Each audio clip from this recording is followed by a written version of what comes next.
ನಡೆದಾಡುವ ಆರಾಧ್ಯ ದೈವ, ನಡೆದಾಡುವ ಆರಾಧ್ಯ ದೈವ, ಭಕ್ತಗಣ ಅಗಲಿದ ಜೀವ, ಭಕ್ತಗಣ ಅಗಲಿದ ಜೀವ. ನೀವು ನಮ್ಮೂರಿನ ಸುದೈವ, ನೀವು ನಮ್ಮೂರಿನ ಸುದೈವ. ಬೇಕು ನಿಮ್ಮ ಆಶೀರ್ವಾದವ, ಬೇಕು ನಿಮ್ಮ ಆಶೀರ್ವಾದವ.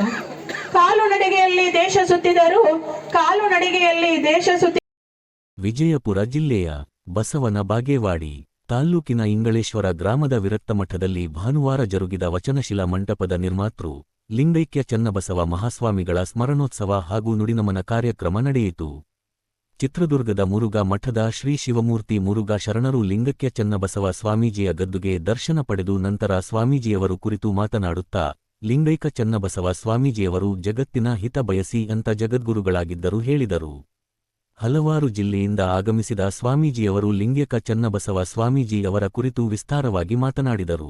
ಇದೇ ಸಮಯದಲ್ಲಿ ಸಿದ್ಧಲಿಂಗ ಮಹಾಸ್ವಾಮಿಗಳು, ಸಂಗನ ಬಸವ ಶಿವಾಚಾರ್ಯರು, ಶಿವಪ್ರಕಾಶ್ ಶಿವಾಚಾರ್ಯರು, ಸಿದ್ದರಾಮ ಮಹಾಸ್ವಾಮಿಗಳು, ಗಚ್ಚಿನ ಮಠ ಸ್ವಾಮಿಗಳು, ಸಾರಂಗ ಮಠದ ಪ್ರಭು ಶಿವಾಚಾರ್ಯರು ಮತ್ತು ಊರಿನ ಮುಖಂಡರು, ಹಲವಾರು ಭಕ್ತಾದಿಗಳು ಉಪಸ್ಥಿತರಿದ್ದರು. ವರದಿ ರಾಜು ಭಜಂತ್ರಿ. ಮಾಡುವೆ ನಾನು ನಿಮಗೆ ನಮನ, ಯಾರೂ ಆಗಲ್ಲ ನಿಮ್ಮ ಸಮಾನ, ಯಾರೂ ಆಗಲ್ಲ ನಿಮ್ಮ ಸಮಾನ. ಭಕ್ತರ ಮೇಲೆ ಇತ್ತು ನಿಮ್ಮ ಗಮನ, ಭಕ್ತರ ಮೇಲೆ ಇತ್ತು ನಿಮ್ಮ ಗಮನ. ಇಂದು ನೆನೆಸುತ್ತಿದೆ ಜನಮನ, ಇಂದು ನೆನೆಸುತ್ತಿದೆ ಜನಮನ. ನಮ್ಮ ಧರ್ಮ ಸ್ಥಾವರ ವಸ್ತು ಪ್ರಿಯಲ್ಲ, ಜಂಗಮಕ್ಕೂ ಜಾತ್ರೆ ಪಾಣಿಕ್ಕೂ ಸೇವೆ. ಈ ಜಂಗಮ ದರ್ಶನ ಮಾಡಿಕೊಂಡ್ರೆ 33 ಕೋಟಿ ದೇವತೆಗಳ ದರ್ಶನ ಮಾಡ್ಕೊಂಡು ಏನು ಪುಣ್ಯ ಇದೆಯೋ ಆ ಶಕ್ತಿ ಜಂಗಮದಿದೆ. ಆ ಜಂಗಮನ ಸಾಕ್ಷಾತ್ಕಾರ ಶಕ್ತಿ ಅವರು ತಮ್ಮ ಮರಣದ ಮುಂಚಿತವಾಗಿಯೇ ಆತ್ಮ ಲಿಂಗೈಕ್ಯ ಬೆಳಕಿಂತ ಪೂರ್ವದಲ್ಲಿ ಹೋದ ಸಲ ಈ ಮಾತು ಹೇಳಿದ್ರು. ಕೆಲವರು ಎಲ್ಲ ಸಂದರ್ಭದಲ್ಲಿ ಪಲ್ಲಕ್ಕಿ ಬೇಕು ಅಂತಾರೆ, ಆದರೆ ನಮ್ಮ ಚನ್ನಬಸವ ಸ್ವಾಮೀಜಿಯವರು ಎಲ್ಲ ಹಂತದಲ್ಲಿಯೂ ಪಾದಯಾತ್ರೆ ಇರಲಿ. ನನಗೆ ವೆರಿ ಫೇವರೇಟ್ ಪ್ರೋಗ್ರಾಮ್ ಚನ್ನಬಸವ ಸ್ವಾಮೀಜಿಯವರ ಫೇವರೇಟ್ ಪ್ರೋಗ್ರಾಮ್ ಅಂತಂದರೆ ಪಾದಯಾತ್ರೆ, ಪೀಸ್ ಮಾರ್ಚ್.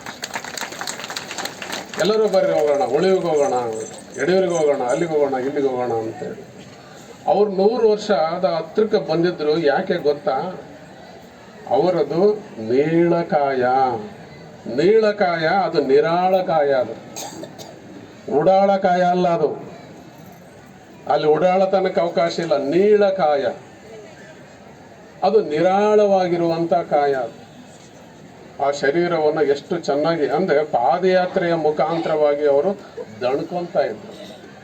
ಶರೀರದ ಒಂದು ಒಬೆಸಿಟಿ ಅನ್ನುವಂಥದ್ದೇನಿದೆ, ಆ ಒಂದು ಕೊಲೆಸ್ಟ್ರಾಲ್ ಅನ್ನುವಂಥದ್ದೇನಿದೆ, ಆ ಬೊಜ್ಜು ಅನ್ನುವಂಥದ್ದೇನಿದೆ, ಅದನ್ನು ಅವರು ಪಾದಯಾತ್ರೆಯ ಮುಖಾಂತರವಾಗಿ ಅದನ್ನು ಕಳ್ಕೊತಾ ಇದ್ರು. ಅವ್ರ ಜೋಳಿಗೆ ಸದಾ ಕಾಲ ಉತ್ತುತ್ತಿಯಿಂದ, ಕಲ್ಸಕ್ಕರೆಯಿಂದ, ವಚನಗಳಿಂದ ತುಂಬಿರ್ತಾ ಇತ್ತು. ಈ ದಿಸೆಯಲ್ಲಿ ಚನ್ನಬಸವ ಸ್ವಾಮೀಜಿಯವರು ನಮ್ಮೆಲ್ಲರಿಗೆ ಆದರ್ಶಪ್ರಾಯರಾಗ್ತಾರೆ. ಅವರ ಆದರ್ಶಗಳನ್ನು ನಾವೆಲ್ಲರೂ ಮುಂದೆ ಇಟ್ಟುಕೊಂಡು ಹೋಗಬೇಕಾಗಿದೆ. ಇದೆಲ್ಲದರ ಜೊತೆಯಲ್ಲಿ ನಾವು ಚನ್ನಬಸವ ಸ್ವಾಮೀಜಿಯವರು ಹೆಂಗೆ ಪರಂಪರೆಯನ್ನು ಸಿದ್ಧಲಿಂಗ ಸ್ವಾಮಿಗಳಿಗೋಸ್ಕರವಾಗಿ ಬಂದಿದ್ದೀವಿ, ನಿಮ್ಮೆಲ್ಲರಿಗೋಸ್ಕರವಾಗಿ ನಾವುಗಳು ಇಲ್ಲಿ ಬಂದಿದ್ದೇವೆ. ಚನ್ನಬಸವ ಮಹಾಸ್ವಾಮೀಜಿಯವರು ಅವರ ವೈವಿಧ್ಯತೆ ಏನು, ವೈಶಿಷ್ಟ್ಯತೆ ಏನು ಅನ್ನುವಂಥ, ಅವರು ಭವರೋಗ ವೈದ್ಯರು. ರೋಗ ವೈದ್ಯರು ಎಲ್ಲ ಕಡೆ ಸಿಗ್ತಾರೆ, ಆದರೆ ಭವರೋಗ ವೈದ್ಯರು ಸಿಕ್ಕುವುದಿಲ್ಲ. What is the speciality of ಭವರೋಗ ವೈದ್ಯ? ವಿಚಾರ ಮಾಡಿ ನೋಡಿದಾಗ ಅವರಲ್ಲೇ ನಾವುಗಳು ಕಂಡುಕೊಳ್ಳುವಂಥ ಒಂದು ಮಹತ್ತರವಾಗಿರುವಂಥ ಲಕ್ಷಣ, ಗುಣ ಅಂತಂದ್ರೆ ಪರಮಾರ್ಥ ಜ್ಞಾನ. ಪರಮಾರ್ಥ ಜ್ಞಾನ, ಲೌಕಿಕ ಜ್ಞಾನ, ಭೌತಿಕ ಜ್ಞಾನ, ವ್ಯಾವಹಾರಿಕ ಜ್ಞಾನ ಎಲ್ಲರಲ್ಲಿಯೂ ಇರುತ್ತದೆ.